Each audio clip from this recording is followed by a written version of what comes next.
Idhu Namma Alu Tamil movie summary.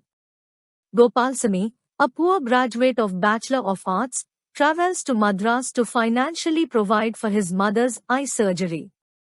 Being unable to meet both ends meet, he encounters a Brahmin priest who employs young men to sell snacks by forging their identity in order to deceive his customers. The priest obliges Gopal to impersonate a Hindu from the Brahmin caste and sell food in the neighboring Agraharam.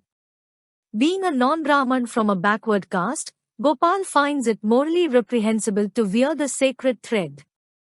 Being forced in the circumstances to put on the Brahmin identity, he sets off to perform Ganpati Homam with 3 other priests.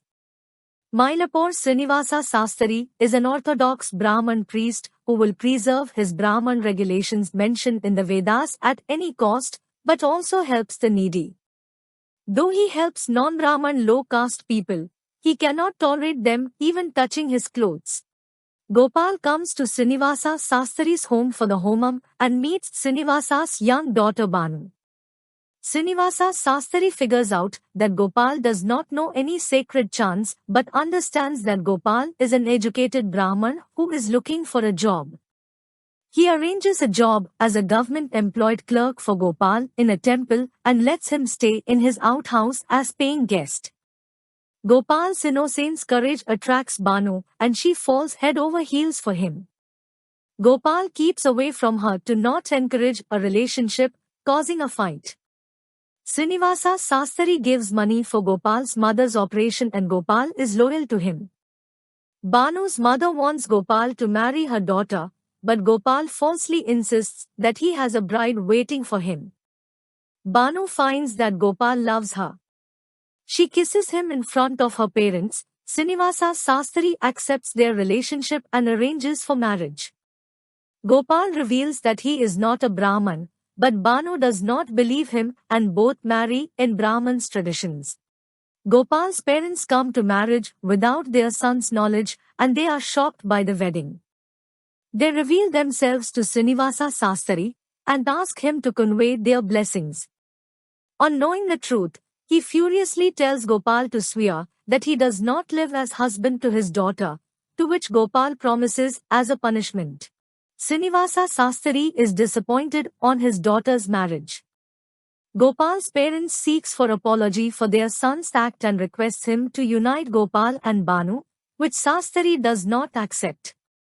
Gopal is strong to keep up the promise given to his father-in-law and declines to live as husband and wife. Gopal also declines to return to his native as requested by his parents and promises to teach a lesson to the egoistic Srinivasa. Banu goes to meet her husband which angers Sastri and he tells her to get out of his house. Banu goes back to Gopal and Gopal does not let her enter his home. Since Srinivasa had helped many people in Gopal's area, they let her rent the new hut opposite to Gopal and hence Banu starts to live opposite to his home. She tries to provoke Gopal and vainly tries to seduce him, but Gopal does not cooperate. Gopal attempts heavily to make Sastri accept non-Brahmins. Gopal's father gets frustrated on the marriage not being consummated due to the promise and compels Gopal to marry again as he wanted to see grandchildren. Banu seeks lawful permission from her father to permit second marriage of her husband or accept him as his son-in-law and take back the promise. Sastri is now in dilemma whether to protect his orthodox or to protect his daughter's life. His staunch orthodox makes him sign the legal document permitting Gopal's second marriage. Gopal does not want to marry again as he is the reason for Banu being a virgin. The compulsion of his parents finally make him break the promise and he made love with Banu. Srinivasa Sastri understands that he has spoiled his daughter's life and decides to kill himself by setting fire so that his daughter's life will be happy, but Gopal saves him. Gopal reveals that he broke the promise for Banu's sake and they have united. Srinivasa Sastri realizes his mistake which he had done in the name of orthodox and accepts Gopal as his son-in-law.